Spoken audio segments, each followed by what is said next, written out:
So first of all, like talk about this move. What's it like moving? Because I know you're in Pennsylvania. What's it like moving to Texas? Well, I've actually been in Virginia since 1985. Okay. So I grew up in Pennsylvania, but so yeah, 40 years in Virginia. And but my wife's from the Houston area. So we wanted it once our kids were sort of out of high school and into college and sort of on their own. We decided to make the move down here, and it's been great. I love the heat. It's a lot. It's warmer, but I love the heat. And we built a gym in the back, like in a metal building. Everybody down here has these metal buildings, like big sheds, and some of them are huge. So ours is a real nice size, but all my stuff from my old wrestling facility, I've been able to make like a wrestling room and all my exercise equipment, but there's no air conditioning or anything. So it's usually about 93, 94 when I go in there to run on the treadmill, Oh my but I gosh. love it. As long as I'm hydrated in advance, it's awesome. Yeah, and like so in Bakersfield, it's kind of the same thing. It's kind of more like a dry heat. I feel like maybe Houston's a little more humid. But Yes. we have our club. It's off campus. Our high school room is pretty small, so we have a club room and it's commercial real estate, and it gets so hot during the summer. So we try to have our practice a little bit earlier in the day, just before that heat sets in, and then we just got those swamp coolers just running. They take so long to fill up, but it seems like they're just like empty all their water super quick. Yeah, that's what I'm still waiting to see if it gets hotter, but that's a good thing to have if it does. Yeah, for I mean, sure. right now it's like I come out, got out of the swimming pool, which I love. But if it gets any hotter, then yeah, something like that will be will be definitely necessary. So you just moved there, but you said your wife kind of grew up in that area. Do you know like the kind of state of wrestling that is in Texas right now? Well, I know it's strong in certain parts, Yeah. like outside of Dallas and Allen, Texas. But where I'm at, it like doesn't even exist. The high schools don't even have teams. Like I was shocked. So I didn't know. I had done a lot of youth coaching uh, back in Virginia, and wasn't sure or not if I wanted to be involved anymore.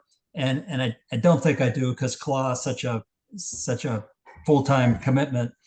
But when I came down here and started asking around, they're like they don't even know what wrestling is. It's bizarre. It's crazy. So the coach in you is probably screaming like, "All right, we got to get going with some youth stuff." But like the realist and like the rational part of your brain's like, "Nah, you've bitten off a lot with claw. Like you need to make sure you keep that time." But I mean, is that coaching element of yourself? Does that ever go away? I don't know. I loved coaching, but uh, I I coached a lot because I ran this wrestling facility called Top of the Podium, and it was a large place with tons of programs for different age groups and different levels. And so just say over the last 10 years, I probably coached like 25 different groups, from 4 to 6 year olds, the high schoolers. I coached a homeschool team, so I enjoyed it, but I'm definitely, sort of my personality is sort of serial entrepreneur. And once I've done something for a while, it's like I've had my fill of that.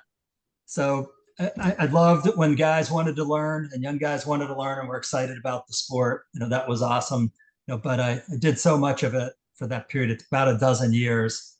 Guys ready to move on. Yeah, no, But I get that. all that said, it's hard just to completely walk away. When you figured out ways, I was big on making it more interesting, finding new ways to teach things, to engage kids, uh, doing innovative stuff, from warm ups to how you teach technique, to how you run the practices and the whole works. And so, I felt like, I learned a lot of things and came up with a lot of great ideas. So it's like, do you really throw, just toss that all to the side? But I really have no choice with claw, so it's an easy decision.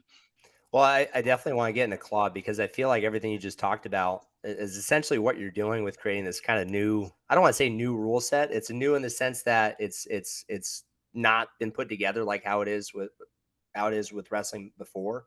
But it seems like you're taking some of the big things from freestyle and from folk style, and you're kind of just cramming everything together and trying to make a new product. Like you're basically experimenting with a new way to do wrestling. And we did a lot of stuff like this at the top of the podium at the youth level, so we had to test it at the senior level. But, a lot of the innovations that we have implemented, we've done similar type things over the past 10 years. So, it's very easy for people to comment on rules and, I changed this and I changed that, and this should be so many points. But we started at the very, very beginning. And before we talked about any rules, and you can tell me if you don't want to get into this that much. No, let's go for it. Let's do it. But it's like, okay, so forget about freestyle, folk style, Greco, anything right now. What is it that makes a great spectator sport? And what do fans like to see? What are they bored with? What are they confused with? What do they want to see more of? Just in general, for any sport. So we spent a lot of time studying fan psychology and looking at other sports. And we came up with a list of factors that we then put to the side and said, okay, let's keep referring to this as we look at wrestling. Then we looked at wrestling, and we're in the United States, and we know, all the kids do folk style, some and the more serious ones do freestyle, of course. But we said, we got to start with folk style. That makes sense, since that's what everybody knows and does, and it's more popular in the United States. Worldwide, you don't have the folk style. We need to make it in America first. So we wanted it to be more folk style oriented. We didn't want to bag folk style. We didn't want to bag either of them. We know there's a lot of good things about freestyle. So we just said, what do people like most about each style? We want more of that. What do people not like or they're confused by? We want less of that. And then we mixed them in together into this hybrid approach, and then looked at it and said, is this enough? Is this enough to grow the sport, attract fans who don't watch wrestling now, who think it's boring? And we decided, no, it's not enough. It all started, market research and talking to people. And see, at top of the podium, it was great market research, because we opened this facility and it was an independent wrestling facility. It wasn't related to a club. And it was in Northern Virginia, where wrestling wasn't known for being, a popular sport. I had young kids at the time, and you talk to other families, you ask them about wrestling, they don't even know what it is, even in Northern Virginia. And so we knew we had to grow the sport. We knew we had to reach out to people who didn't know what it was and persuade them that wrestling was awesome and that it would be great for their kids. And so you talk to so many parents and you talk to so many families. And I went to dozens and dozens of schools to give presentations, and I hear what kids say about wrestling. And you start to learn how to, you learn what they like, you learn what they think is weird. You can't talk to people in the bubble of wrestling, because they're in the bubble. There's this saying I always use, it's difficult to see the picture when you're inside the frame. And that's absolutely the case with hardcore wrestling fans. So for some of our rules, we've gotten a lot of flack, from the serious crowd and the purists. But, that's a small, we always say, I can't do it visually here, but if this little circle here is the number of wrestling fans in the United States, the number of sports fans is this huge circle. We're just a tiny little slither of it. And if we're going to grow and we're going to attract these people, we need to listen to them, not just these people, right? So when we looked at our rules, this combination of folk style and freestyle, we decided it wasn't enough. And so we came up with some innovations of our own in general, the goal was more ways to score and different ways to score and more incentives to do it. And so 3 years of testing, about 125 matches with senior level wrestlers. It wasn't like, we're at some meeting and some dude says, I think takedown should be 3 points. Because my guy's good on his feet. It's not. It was all based on research and testing and that fan psychology list that we had. To come up with something that's unique and different. And if you look at highlights of our matches, it looks exactly like real wrestling. It is real wrestling. The only difference at all are these pylon points that we have, and that's gotten a lot of attention because it's so different. But it's actually awesome. It's the number one thing new fans say they like. And even existing wrestling fans say it adds such an element to mat wrestling, makes mat wrestling so much more interesting. So, uh, that's a long-winded summary of sort of how we went from a blank sheet of paper, to the rule set that we have now. Yeah, and I think it was cool because I think part of I think your perspective comes from having to promote the sport to people that know nothing about it. And I think for me, I was actually thinking about this this morning when I was kind of getting ready for this podcast. I was like, why did I become a fan of wrestling? And I started thinking back to like when did I start wrestling or start watching wrestling? I started watching wrestling once I realized I'd been doing it long enough where I realized I sucked at wrestling and I needed to start watching wrestling to start figuring this thing out. And then I just keep watching it. And it's like these tournaments, like the national tournament, and I get so excited because there's all these really good matches and I understand the nuances and the storylines. That's why I love it.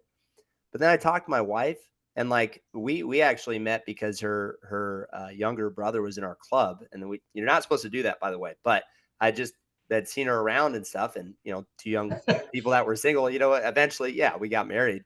But she only likes it either when she knows somebody that's doing it or because she has like, she's passionate about things. She can see passion. Like she can see people struggling through things and fighting through adversity. And she can kind of understand some of the storyline stuff. But like sitting around and watching like a tournament, like I don't make her do that. I'm like, you can come for the finals of state, and that's it. You can come to the other ones if you want, but you're not going to have a good time. But what I think is interesting, I think, is you have this kind of background of trying to teach people what's cool about the sport. And it's not necessarily the rules, it's the excitement, it's the passion, it's the drive, it's the, people going out and just trying to make something happen and trying to score points. Like that's what's exciting. And I think for the wrestling purists to kind of get over it, it's like, I needed to kind of just be open. And I think hopefully through this product, people can be open and kind of just understand this isn't about, trying to create a pro wrestling league with the existing wrestling that we already have. Like that's been said and done and hasn't really worked. This is time for something to kind of evolve. And wrestling is about evolution. Definitely. I mean, every major sport is looking at how do we speed things up? How do we get more scoring? And wrestling hasn't, quite honestly. Incremental tinkering around the edges. I mean, you can't just because takedowns are 3 points instead of two, people will say, well, there's more scoring. Well, then why not make takedowns 10 points, And then we'd have a lot more scoring. Like it does, and the statistics show there's been less takedowns and more stalling since they changed it to the 3 point takedown. So you have to get past, it really takes thoughtful analysis and research and testing, which hopefully, we've successfully done. And we'll see if people so far, I mean, we've surveyed fans at every event that we've done, and everybody seems to really like it, except for the really, really hardcore purists who just can't get over pylons. But It's that's definitely okay. weird. For every one of them, there's 10 of somebody else. So for the people that are coming to these events, are they wrestling fans or are you trying to just find people in town just like, hey, come out and check this event out that maybe that I, don't know I, about it? I'd say 75% wrestling fans, so they were sort of controlled events. The first one we did was in May of 2023, and it was a limited crowd, most of the local wrestling clubs, local, youth kids, high school kids, and we encouraged them to bring people that they didn't know too, just to give their feedback. And then we did one last year in June, just about a year ago. And it's kind of the same thing. We were trying to get wrestling people there to get their feedback as well. We want wrestling people to love it, of course, because that's the core base, to build from. But there was a lot of people who we invited friends, and they invited friends who've never seen wrestling before in their life as well. And so then we also did an event down at Campbell University, just one match with Bryce Andonian and Jordan Oliver, and that was a different, that was a home meet for Campbell, so we didn't really have anything to do with that audience. But from the two sort of public events that we did, we made sure that there was non-wrestling people there, to watch and get their feedback. I think that was cool that you did that before Campbell's dual meet. Scotty Sentez is very like I think like yourself, kind of outside the box kind of thinking in ways to kind of grow the sport. He's awesome. In fact, I didn't know him at all. And last year, see, it's June. So our event was a year ago this weekend. And about a month before, he contacted me out of the blue and wanted to know more about the event, said he wanted to send guys, told me he thought pylons were awesome. And I didn't know him at all. And I'm like, man, if every D1 coach was like this, then I started learning more about him. And just like you said, innovative and you know uh, great with marketing and trying to grow the sport and grow his team, and just a great reputation. But man, if every coach was like that, I mean, it'd be so much easier for Claw. but, No, for uh, sure. but And there's a lot of skepticism, from old time wrestling people that well, it's anything can work. yeah. I mean, I think it's hard just because it's like it's like I've been doing. I can't really count too high, but I mean, I've been around it since I could remember. Um, and people are older than me, and it's the same thing. It's like it's hard for people to maybe think outside their comfort zone, which is crazy because wrestling is about getting outside your comfort zone and doing hard and challenging things. It's like growing the sport. It's whether it's a skill or promoting it in a different way. It's hard because I think a lot of Division I coaches are where they're at because they've worked really hard at their craft.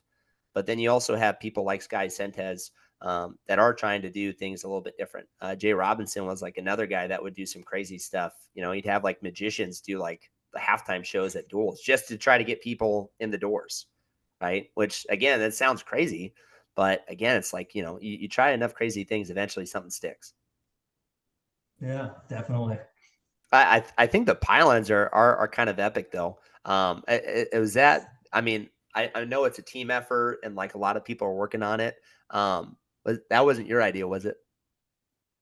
The pylons? Uh, yeah, I mean, I guess I am going to take credit Let's for the go. pilots, but it came from input from fans. Sort of the history of it's kind of interesting because a lot of people are like, "How? I mean, where did you come up with this?" And in some of the market research that we did, a couple people said they thought it would be cool if there was a different way for the bottom person to score, person on bottom. Uh, instead of just, so many times a quad pod up, maybe the guy cuts them.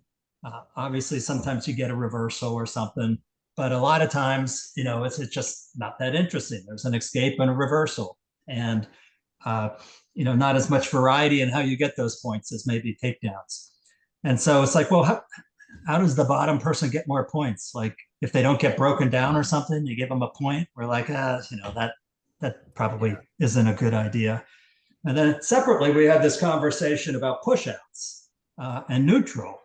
And we thought it was interesting, though. There was a college match, two high profile guys a couple years ago, and the bottom guy kept getting to his feet, and the top guy kept, once he got in a mat return position, sort of running him off the mat.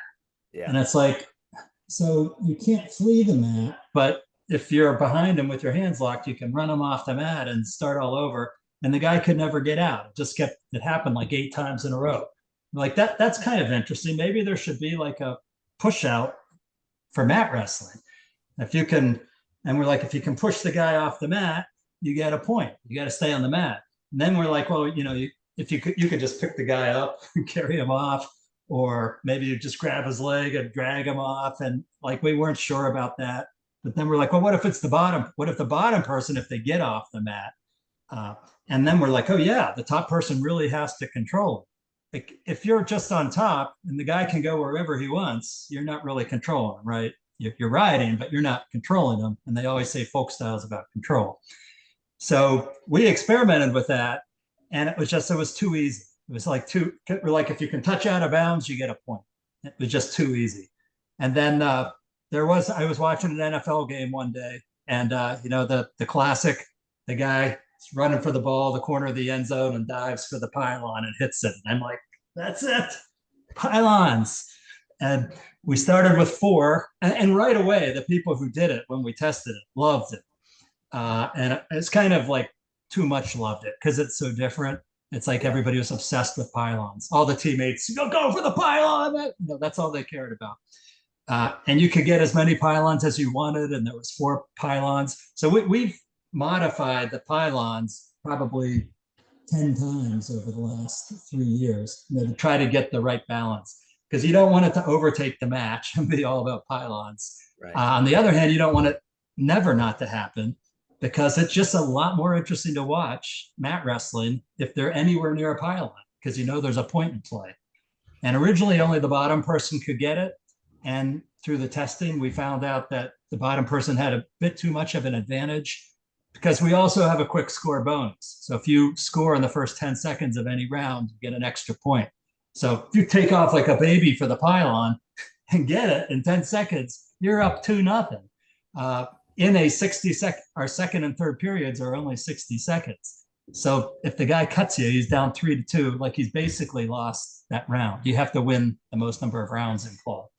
And so anyway, now the top person can get it, and the bottom person's not so eager to just fly over there. The Andoni and Oliver match was great, because Jordan was trying to get to a pylon once, but Antonian's arms were so long. We have this great angle where Jordan's looking at the pylon and trying to get to it. It starts to reach, and Bryce just reaches over and knocks it down first. So it's like, if you don't have long arms, you probably want to stay away from the pylons. But it's great because you can kick it with your foot. I've seen guys like backwards kick, and one guy was getting ridden. He had a bar, and his top guy had a bar and a wrist. He was able to hit it with his head. So it's very entertaining, and it's wrestling. You got to know it's mat awareness. You got to know where you are on the mat, and body awareness. To know where your foot is in comparison to a pylon, and of course control. If a person can go wherever they want, you're not really controlling them. So the critics say it's not real wrestling. It's like, actually, it's even more real wrestling. It takes all the control, mat awareness, and body awareness to new levels, and I think that's what wrestling's about. So Yeah. I think adding, like you said, it just adds another level of control that you have to have if you're on top, which now that I hear in kind of that way, it's like that actually makes a lot of sense. And I don't think there's a lot of other ways that, at least that pops in my brain, that you can kind of replicate that. I think it's cool that you're looking at other sports as a way of, okay, well, not just, because people do that, I think, enough to where we look at UFC and think, all right, well, how can we promote wrestling like UFC, or how can we promote wrestling like a football game or whatever? But the rules, even, it's like we're even taking what's great, what makes this epic moment so epic. It's like, well, the fact that like they're reaching, they're striving, and there's a chance they don't get it. And then when you do get it, it's like, oh, like it's an iconic moment in that sport. It's cool that you're able to take it into wrestling. And you're like your wife, I'm guessing, people who aren't hardcore wrestling fans, it's their favorite part because it's so easy to understand. You knock it down, you get a Yeah. point. And when you talk to non-wrestling fans, they're like, more pylons. I get, like, what's a takedown anyway? Well, there's debates. Did Carter Starachi get taken down by Kyle Dake? In Louisville, what's a takedown? And it's like a pylon. It's pretty simple. You knock it down, you get a point, and people can understand that. So yeah, it's we really like it, and we've said many times, as we do more and more matches, if it's too easy or too hard, or if there's something else with the rules that needs tweak, we're not a big bureaucracy. We can, we'll get together and we can make those adjustments. But the whole goal is to make a better fan experience, to make it more interesting, to make it more fun to watch, more strategy for the wrestlers, which means different ways. We really want fans to be able to second guess decisions like they do in so many other sports. You listen to talk radio after a baseball game when a team loses, or a football game after a team loses. Everybody in the world's calling in saying what the coach or manager did wrong, right? And in wrestling, you don't have a lot of that. There's not these big decisions that you can really, maybe he shouldn't have taken down in the third period. That's about it. Or you should have cut him. You should have cut him sooner, or something like that, because now you don't have enough time to get. Yeah. That's I get in that argument all the time with some of my coaching buddies. But it's like, yeah, like what you're saying. I think what I'm kind of trying to wrap my head around is, like, you're looking at, I think, the NFL, and if you look at these great promotions with the UFC, or just MMA in period. Are there other things that you guys think about, like in terms of trying to build wrestling in a kind of similar fashion? Like, for example, how do you kind of draw some of these athletes that finish with college and are maybe trying to figure out what they want to do? How do you maybe kind of pull them into a claw draft and get them registered? Yeah, I mean, thus far, it's just really been, we made a lot of visits to colleges, to make sure that those guys and coaches know about it. We were the title sponsor at the U.S. Open in Vegas in April, and we're able. That was great exposure, and a lot of athletes heard about claw for the first time. Uh, and then, boy, uh, between myself and my co-founder Eric Brugel, we know a lot of coaches from top of the podium. I knew a lot of wrestlers who came in to do camps for us and coaches. So it's just getting the word out. But I'm surprised for our draft.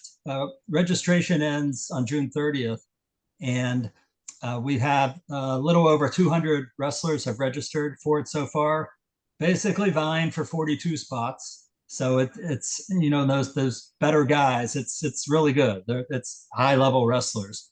But I'm surprised at the number of, like, there's a lot of guys that they're not D1 superstars. They were a D2 starter. They were D3 qualifier, NCAA qualifier, NAIA.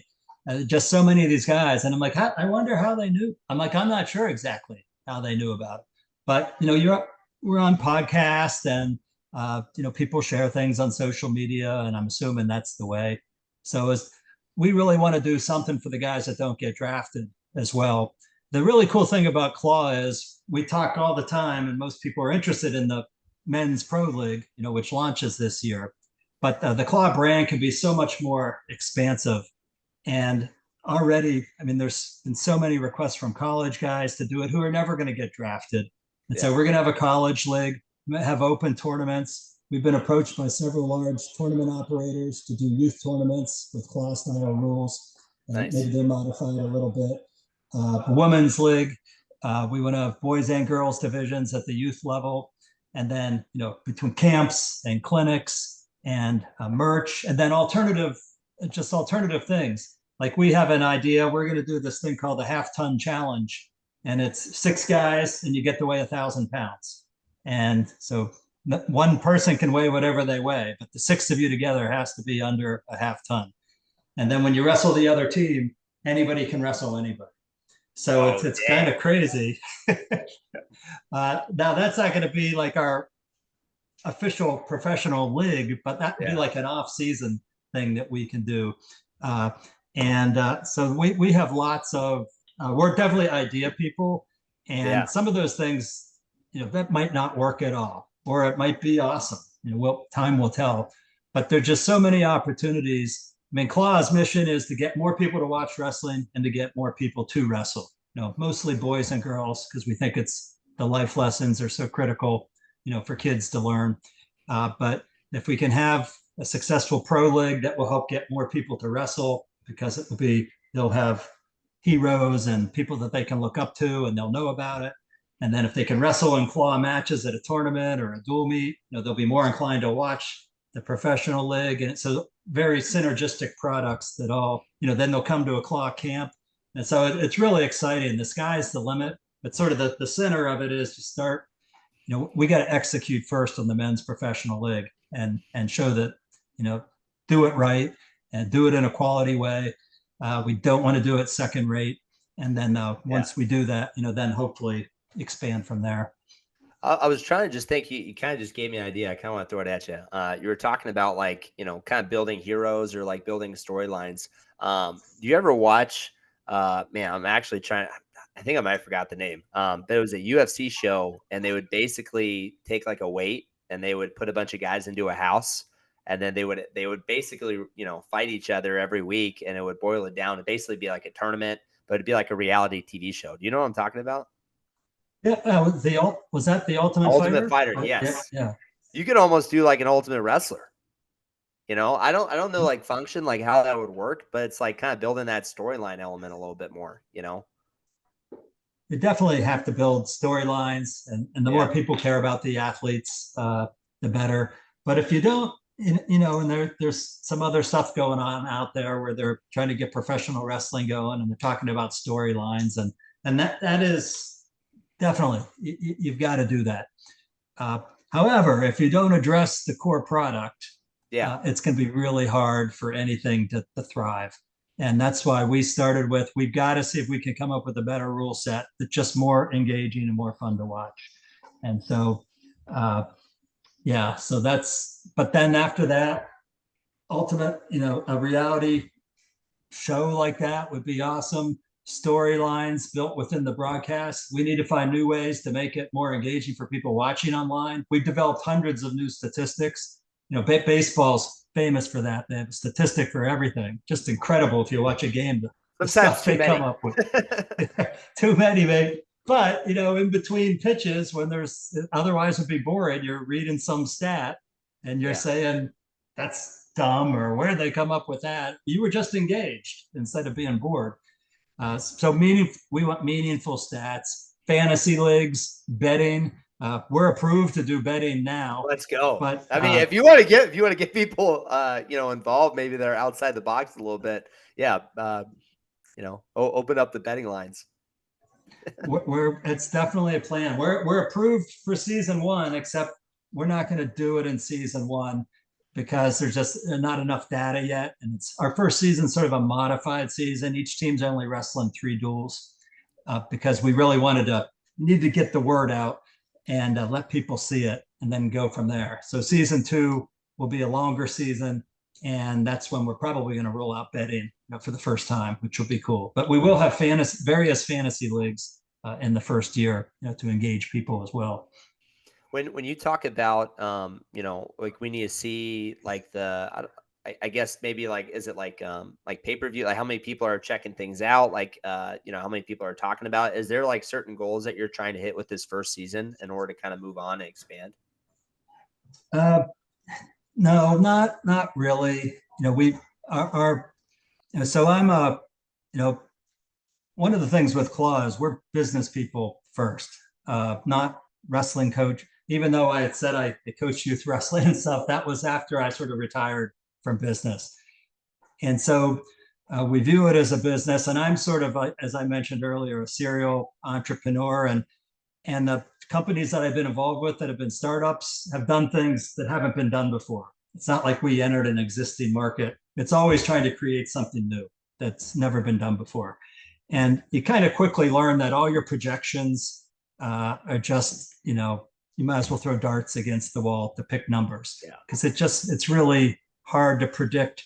Like the old example, I don't know how many people even remember, unless you're older, like when the Sony Walkman came out, sort of a classic business example. All the market research said nobody wanted this in the 1980s or whatever it was. And because people didn't know, you couldn't survey them. And so they had no idea how many they were going to sell, and then it caught on and, became famous.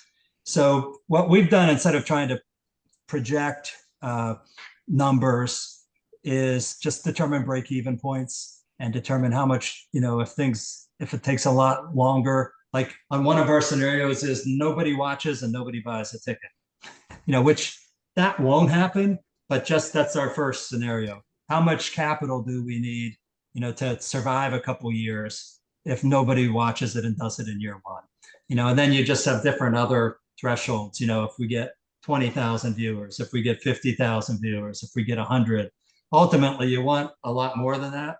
But it always takes time to get the word out, and it goes slower than you'd like. And you have this great product. It's happened so many times. We know, and entrepreneurs know that you got this product you believe in, that it's awesome, and it takes longer for people to know about it and embrace it, and you think they should. So we know it's a several year ramp, to get up to where we want to be. But so that's kind of how we viewed it. We just, what do we need? What do we need capital wise so that we can stay in the game long enough, to get going? And it's just really hard to predict. It's also hard to predict because we're going to do a lot of new marketing things that haven't been done. Wrestling has not marketed the sport by and large, especially to non-wrestling people.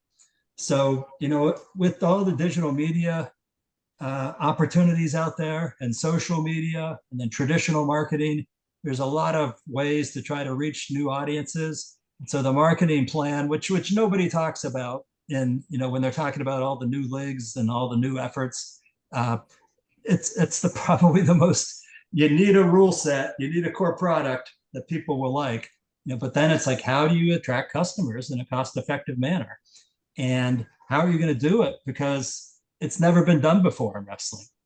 So whether we're geofencing or retargeting or doing various social media things with influencers, you don't know exactly what's going to work, until you do it. So we have a budget for that. We can try this, we can try that, we can throw this against the wall and see what resonates with our different target market groups. And it might be just different words, it might be different videos. This is again where Top of the Podium really is helpful, because we learned what non-wrestling people think about the sport and the misconceptions that they have and what they think is cool about it. So we already have this base of knowledge that we can target, when the words that we use, the images that we use, to try to attract these people. And then, but it's hard to know, if you spend $100 on advertising, are you going to get one new fan? Are you going to get 5? Are you going to get 10? I mean, anybody that says they can tell you the answers to that, I think it just, they can't, So we got to be in the game. We got to try. We got to experiment, and then, but hopefully, certainly over the next, I don't even know how many years, but we'd like to have 1 million people watching the matches on a regular basis, at least. The combat sports market is huge. It's huge, and these people don't watch wrestling. And so why don't they watch wrestling? We spent a lot of time trying to figure out the answers to that and tailoring our product so that it's more appealing to them. That's why we call it rounds instead of periods. That's just a small example, but things that are, make it more familiar to them. It's palpable.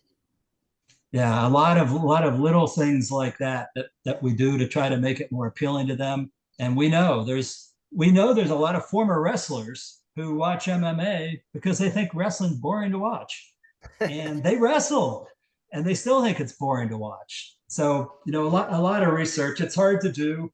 It's been a lot of work. I've been at it full time for 3 years, and my partner, man, he has a day job in the investment world, but he's practically full time now as well as we get closer to the launch. But a lot of research and testing and looking at other leagues. All kinds of leagues, the big ones that everybody knows, studying the history of them from when they started. But also, there's so much innovation going on now around the world with different leagues. There's a lot to learn. I think one thing that kind of stood out to me, there's a couple of things, but one of them was having that that entrepreneur kind of mindset where you have a good product. It's just, will it catch on? And I think, I hope that will, and I think it will, especially, you're getting after it and you're doing all these different podcasts and different shows and stuff. And plus, I think you did a really good job picking these different GMs. Like, you have high-level college athletes, and you even match, Ferrari's like the Iowa background. So that way tapping into the Iowa fan base is genius. You have Caden Henschel. That was his idea. That was Angelo's idea, by the way. He's like, I gotta have black and gold. The Ferraris know how to brand for sure. And then you have I think it's George Poulis. I think is how you say his last name. But like, take me down, I'll give you $1,000. Like, you're tapping into all these different guys, and you're not just creating this product, but you're pulling from all these different parts of what's already existing with the sport. Like, I think just from their tapping into their fan bases, they're going to pull people in. Yeah, that's definitely the idea. And our Instagram, it's not big yet, but considering we haven't wrestled a match yet, we have 3,000 followers at NCAAs when we sort of started the marketing for the 2025 year. And now we have just about 26,000. It's like a 700% increase in 3 months, and it's all young people. It's like 92% age 34 or younger. And like almost 80%, whatever the next category down is. But, and that's largely because of, some of the people that you just mentioned. They all know who those guys are, and they all follow them. And so definitely we want to create these guys. It's a shame that people who wrestle don't watch the sport, and you know it by the numbers. I mean, Penn State. I'm trying to think of what the biggest viewing audience this was for a match this year, but one that's coming, like Iowa wrestled Iowa State last year, I think on ESPN, and they Yeah. got like 200. I might not have the exact number, but 240,000 viewers. Well, there's a million kids roughly who wrestle in the United States. And we know that a lot of the people watching that broadcast were former wrestlers, were older guys. Yeah. And so, how many kids out of a million were actually watching it? And we don't know exactly, but maybe 50,000, 100, 1 out of 10, 1 out of 20 kids who wrestle watching the biggest dual meet of the year, when Penn State wrestles Iowa or something. Even the NCAAs, you got, on average over the past several years, about 500,000 people watching. The finals ticked up this year with Hendrickson and Stevenson. But in general, it's around 500,000 people. Well, there's a million kids. If you look at kids who play football and ask them how many watch the NFL or at least college football, it's probably like, 98%. But in wrestling, it's this low percentage. And why? Like you said, in your case, you started watching to learn, and that's probably why a lot of them start watching, or maybe they watch it with their parents or something, and it's on. But there's too many that don't watch it, and we know why they don't watch it. They think it's boring. Well, yeah. It's boring. It's hard to find out when matches are up, especially freestyle. I mean, it's almost impossible to know when anything's on, and you got to have flow. And at least in the season, you got Big Ten Network on Friday nights and Sunday afternoons usually. ACC, ESPN does something on Friday nights. Yeah. But so lots of reasons, and we got to solve that. We got to solve that mystery. I'm sorry, I got off on something there, and I don't even know what your question was. I love it. I love it. I think, I was thinking about this too, like with kids. So I'm a high school teacher and I coach, obviously. So I'm around kids all the time, and I coach the youth as well. So from all ages. And, it's no secret. Kids are addicted to TikTok and their phones. And I think while, it's a problem, like thinking about, I think where kids are at, and if that's like a target audience, because you want to, kind of show something new to these kids that are, I don't want to say easily entertained. It's kind of the opposite. Like we know it's a good product. I love folk style wrestling. I love it. But if you're watching a match and there's not a lot of scoring happening, there's not a lot of excitement, it's kind of like, who cares? Kids are looking at reels and TikToks that are, 60 seconds or less, and if you have a rule set where you're promoting scoring and the round isn't long, right? It's not a 2-minute round. It's a shorter round, and you're actively promoting scoring, there's going to be more highlights. There's going to be more big things that are happening. And then how do you get the word out? Well, you do it through reels. You do it through TikTok shorts and things like that. That's what the kids are watching. Seeing somebody get, bombed on their head out of bounds, or diving for a pylon, and you put that on a TikTok reel, like that's what's going to get them hooked. And you're going to get a bunch of content when you guys have your first competition too. Definitely a part of our strategy. And then, you got to find ways to monetize that and turn them into, paying and it might be through merch, that they want to get. And then hopefully, you get subscribers to what will be our premium channel, Claw Total Access, for a very, very modest price. And or they decide they want to watch a duel. But what you just mentioned is so important. It's all the trends. Everything's getting shorter. Everything's getting faster, more scoring. And so, we have 7 weight classes instead of the traditional 10 in college. Our dual meets last like on average an hour and 10 minutes, versus closer to 2. And so we can do a double header, in the time of a normal baseball game or football game, we can do a double header. And with halftime entertainment for the people that are there live. And then, the shorter rounds, having to win the rounds means, every round is like a mini bout, and where guys would just, play it close, try to keep it close until the end and not be conservative until the end, until they have to. They can't do that. They got to wrestle. And if they think they want to do it, they're going to get called for stalling really quick, because our refs call it, sometimes even quicker than I would have wanted them to. But it's like, what, if they're going to err either way, they're going to call you for stalling quicker than you think. And and that is an adjustment for wrestlers. Like some of these guys are like, what? You know, they didn't do something for 5 seconds and they're getting called for stalling. And but that's it's in sync with the trends. It's everything's short form content. Yes, we gotta if we can reach those young people and get them to be wrestling fans, hopefully you keep them. And this is another thing, you become a fan of it. It's very important that we get build fans of teams. The team branding is really important because wrestlers will come and go, but if the teams won't, hopefully, uh, and it can stay a fan, for the rest of their lives. But then you got to keep reaching the young people, so that that it keeps building up. Yeah, for sure. I think it's almost with some of these teams, um, they're not like located in any specific area, right? Like there's not like a Houston Oilers or like something like that. I feel like that would be like a good opportunity, but I'm trying to think like how that would be structured. Like trying to make it where I'm a Bears fan because I was born in Illinois and I live in California, but I'm still a Bears fan, even though they always get my hopes up and then they always crush me at the end of it. But that's kind of what you want is to build that fan base, right? With those teams. Yeah. So if you look at the history of definitely like the major sports like football and basketball and baseball, so many times they open a franchise in a city and it has to move or it gets terminated. Just ridiculous amounts. NHL. And so we didn't want to do like we didn't know what towns would support Yeah. wrestling.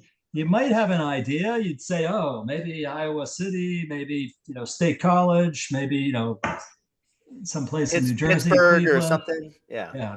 But you don't know because just because there's a college fan base there doesn't mean they're going to embrace a professional team that's not their college guys. And so we're like, let's not have them geographically based off the bat. And but we're going to go on tour. And when we go on tour, if the community supports it and sort of rallies behind it and shows up, then maybe it makes sense, to open up a team there. Uh, we've also been getting a bunch of inquiries from people that want to bring a team. They kind of want to buy a franchise and have it in their area.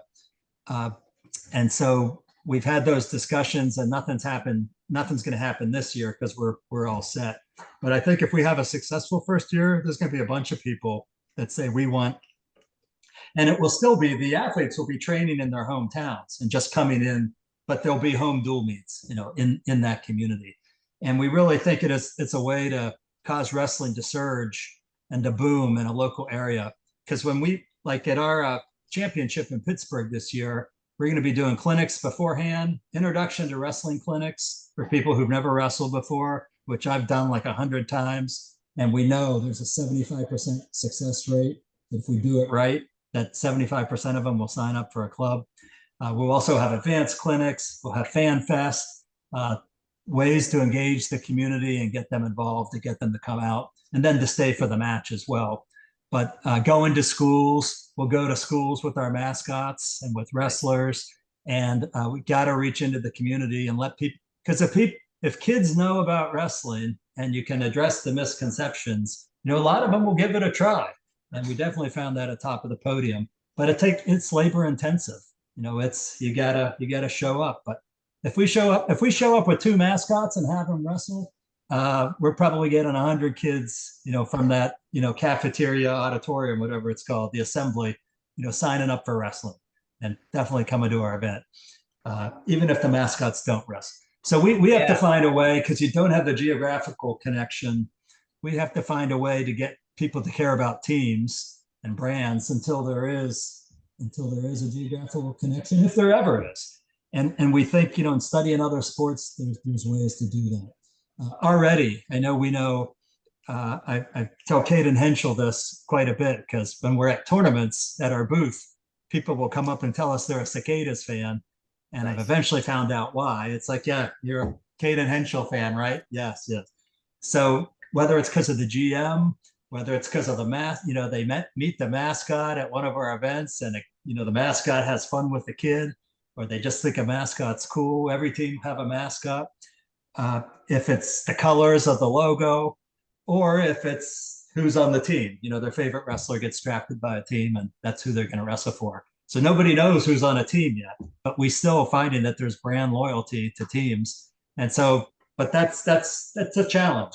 We got to work at that and give a lot of effort to that, to build up the team brands. But because ultimately that's what you want. You want teams loving the enforcers or the leopards, and they're part of Claw, but it's that team loyalty. And then they care about who's in the draft. They care about the draft order. They care about our free agency system that we've come up is innovative and totally cool.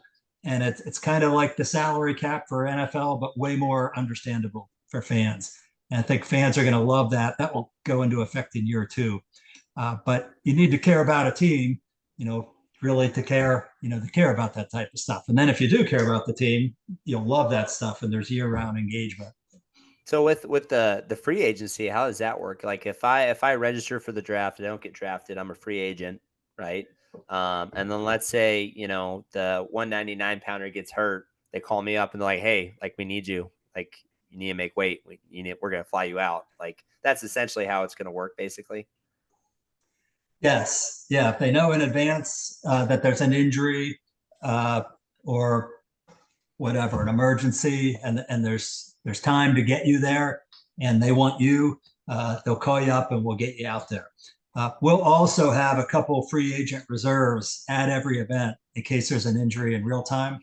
And then they might even be sort of like, so our draft has 8 rounds, but there's only 7 weight classes. So Mm-hmm. this eighth guy, eventually they'll have to determine who their 7 starters are. And then the eighth guy is kind of like the practice squad guy in NFL, if people are familiar with that. So they're part of your team and they're on your roster, but somebody can come in and claim them if they want to. So if you're the practice squad guy on your team and you're there and another team has an injury, they can sort of claim you off waivers.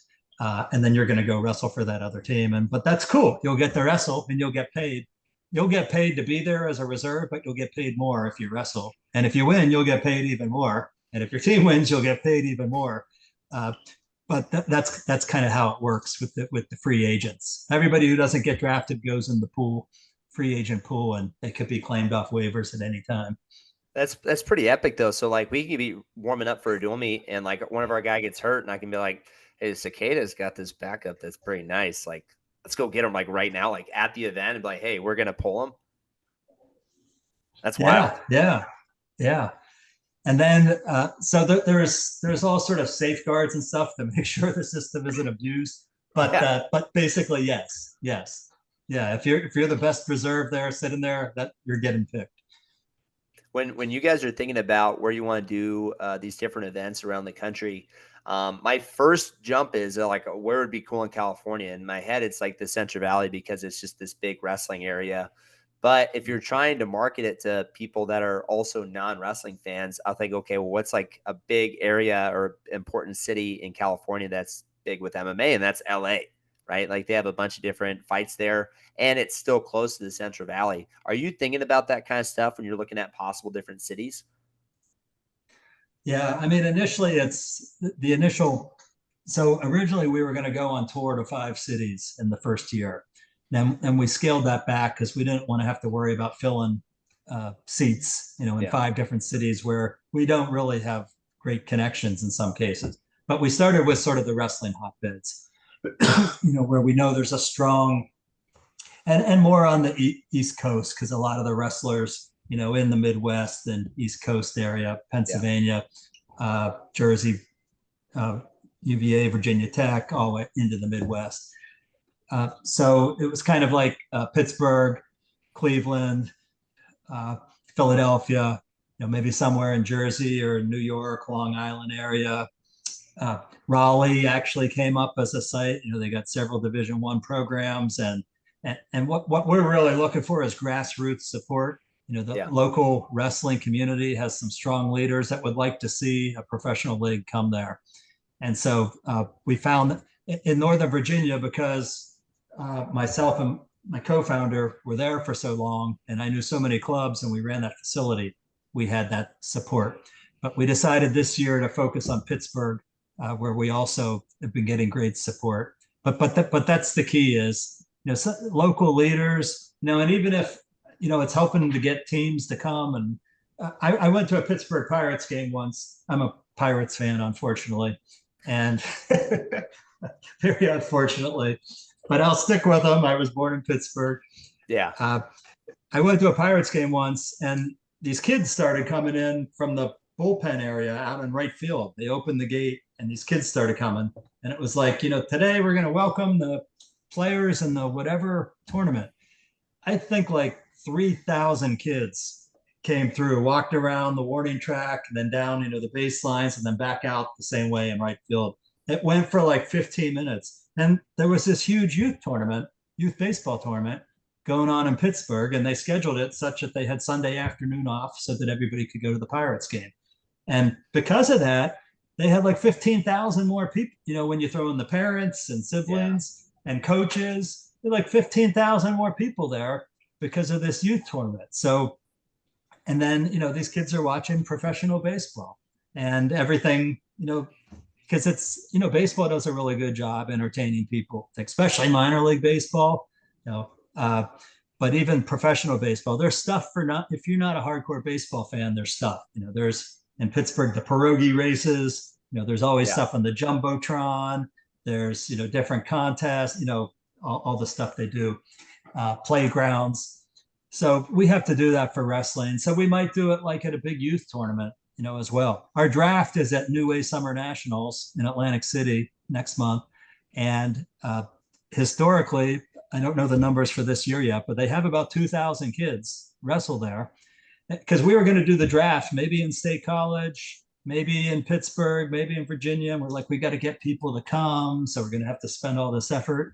And then we're fortunate enough that NUWAY was willing to partner with us. They're like, there's 2,000 kids here, and they don't really have anything to do after weigh-ins. And they also have one in Sandusky, Ohio, Rumble, which is 2 weeks earlier. And they said that's another good one, but we give them tickets to Cedar Point. And so as soon as weigh-ins are done, everybody's headed to the amusement park. But in Atlantic City, there's just the casino, and they're not allowed in. So we're like, we'll do it in Atlantic City. And Atlantic City sounds cool. But 2,000 kids, we're giving them all a ticket to the draft and their families and their coaches. And so it could be crazy. Like it could be, our hope is that it's like a, NFL type atmosphere. We're going to have merch for the kids and all kinds of things, get them to pick a team if they want merch, they got to pick a team and support that team, free merch.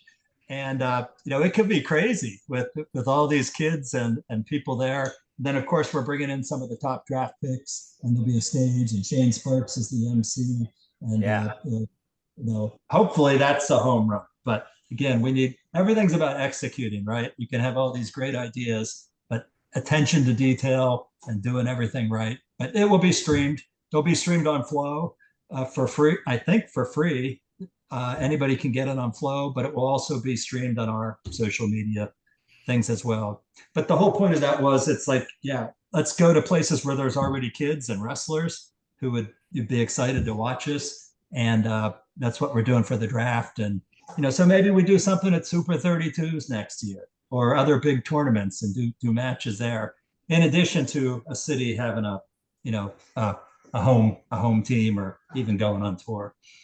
Yeah, if you guys end up on the West Coast, maybe you talk to Adam Tierpelli and you do something at like Doc B or something like that. I mean, that's always a big promotion and something that a lot of people tune in. I do like the fact that what you said, though, it's like everybody has great ideas, but can you execute? Like that's like the big thing, right? I think so back to, we have this principal in our area that talks about, during COVID, this kind of way to get kids exercising. And they would do laps like around like their field, their field. And like if you did a certain amount of laps, you got like different rewards. Kind of like the old, like if you read a certain number of books, you get points, and then you can get your points to like actually like purchase something. But the principal herself was the one that put the cones out on the field. It's like everybody has a great idea, but who's willing to put the cones out, right? And I think, again, it's like you guys have these awesome ideas, but now it's like, all right, now it's time to execute. But it seems like you're putting the cones out. I think this NUWAY thing, I think, is going to be a great deal, and I think a lot of people are going to be there. Do you plan for? I know you talked about no one shows up, no one watches. Do you plan for like the other side? Like, all right, we sold out. Like all these people show up, and man, like we're running out of space, or like is that like what you hope? like parties? Like we hope it gets too crazy. For the draft, yeah, it's a big question mark if it's going to be like a total zoo because there's so many people. And we're still trying to figure out the exact space that we're at, and how much room there is and seats and standing room. That would be a good, I'd much rather have that than, if people can't get in, than, emptiness. And the same for our events, when we're wrestling matches. Or if we, one of the reasons we picked Cooper, UPMC Cooper Fieldhouse in Pittsburgh, which is on Duquesne University for our championship, which is called Super Duel One. That's at the end of November. We picked it because it seats 4,000 people. It's a really nice arena, huge video boards. They refurbished it a couple of years ago, so it's like brand new. There's club boxes and there's standing where you can stand and watch, and sort of like with high level sort of bar sort of things. But it seats 4,000, and like we don't want to go into a place that seats 10, 15, 18,000, and have the curtains up blocking off the whole upper bowl and all kinds of empty seats. I mean, we want it to be, it's always more fun when it's packed, right? And more excitement, louder.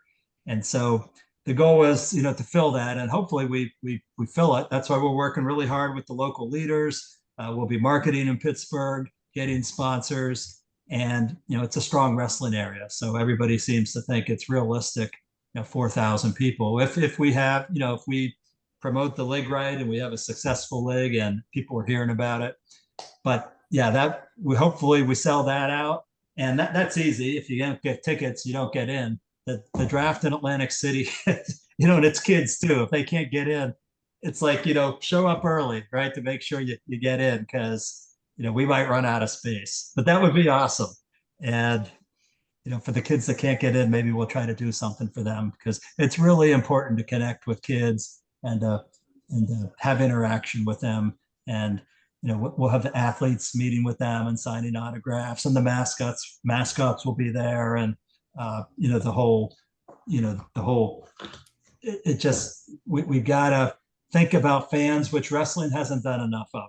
It's just in too many places. It's like, hey, the wrestling, you're here to see wrestling. Okay, there's your seats, and sit down and watch. And if you don't like it, if you don't know it, I went to Final X a couple years ago. There wasn't a program. You didn't even know who was wrestling. Not Final X, not Final X. The All Star. Well, I don't know how much Final. Well, I don't want to start. Like they all do things well, different things well, but they don't. People don't always think about the fans. I'll just leave it at that. And then you look at a place like Banana Ball, which is absolutely killing it. Yes, I love Banana Ball. Yes. Yeah. So we want to be like, when it's wrestling, it's serious high level wrestling with great wrestlers. But when they're not wrestling, it's like Banana Ball, not the wrestlers twerking and stuff, but you don't want to see like Humphrey coming out of the stands, like lip syncing to a song, drops the mic, and then like gets a takedown. You don't want to see that. Yeah, no, we won't. We won't do that. But boy, there's so much to learn from them. There's so much to learn from how they care about fans and put fans at the front of every decision that they make. So yes, we it's still going to be a serious professional sport on the mat, but we got to engage. So if somebody doesn't care about wrestling or doesn't know about wrestling, they're still going to have a great time. They're still going to want to come back and tell their friends about it. So Tom, we're getting close to the end here. I feel like I could ask you so many questions. There's so many different things we can go into. When you talk about fan experience, this is something that I know some people have tried, but having like DJs and playing music, is that something that you guys are going to be doing in the background, like something that's going to kind of get people excited? Or is it like going to be, you go to those packed wrestling events and it's like quiet and all you hear is just whispers because people are waiting for stuff to happen?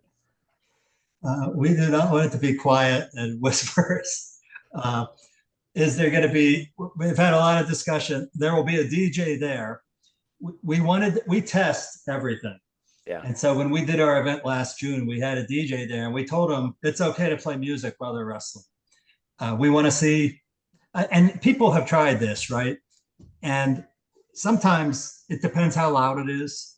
whether it's annoying or you can even hear it. It also depends on the type of music.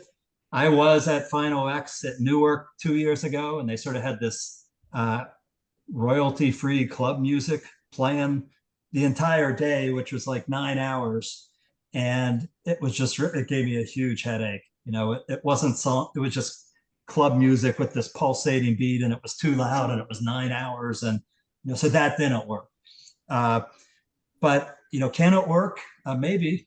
And we wanted to test it last June, but the DJ didn't do it. He just played music when they went off the mat and in between matches, and that was good too. I mean, we also wanted to experiment with like some sound effects, like while they're wrestling. Like when I say sound effects, like They hit the pylon everybody and a clap your siren goes off or hands. something. Oh yeah. Uh, yeah, or the baseball, dun, dun, dun, dun, dun, dun, dun, dun, da, da, da, da, da. Just to get so it's not silence. Yeah. But he didn't do that either that time. So we don't know yet if people would like that or not like it. But we're gonna experiment, and we're gonna see what people like. In general, we absolutely don't want it to be quiet and silent. So our first matches, the acoustics of the arena and the crowd that's there and the wrestlers that are there, there's got to be noise. And then if you need music to supplement that, it's finding the right. I mean, I do think people like to hear songs that they know, that where the words. I mean, especially in the breaks. Uh, but I know there's big debates about that on X, and Yeah. but I we're mean, willing to well, try it. We're willing to what try it and see if we can do it right. Well, it goes back to like it's like you have to be open enough to where you're willing to innovate and grow, but at the same time, like you just gotta trust yourself and trust your gut. And other people are just not gonna get it until it's a thing. And then everyone's gonna be like, oh, this is great. Like I'm gonna be honest, like I was not sure how much or how interested I was going to be in this product. But dude, like you've convinced me. Like I'm really excited to watch the draft. Like Good. I'm excited to check this out. And I'm a fan. So Tom, I really appreciate you being on the show. Do you have anything else before we close it? No, I just want to thank you very much. Appreciate you having me on. And yeah, the draft July 21st. It will be streamed live. Like I said, on Flow and our probably Instagram and X. And it's gonna be cool. It's like gonna be like a little mini NFL draft. We don't have the budget of the NFL, but there'll be a stage. The top guys, if they can't be there, some of them had. Well, we don't know exactly who the top picks are going to be yet, but we have an idea for some of them. But we know like Zane Rutherford will be there in person, and Peyton Hall will be there in person, and a couple others. We've been slowly announcing who some of the guys are, but it's going to be awesome. And then other guys will call in, on a Zoom call. The general managers, Anthony Robles, Caden, George, all of the guys that we mentioned. So yeah, people should check it out, and hopefully they see something that they've never seen before in wrestling that gets them excited about what we're trying to do.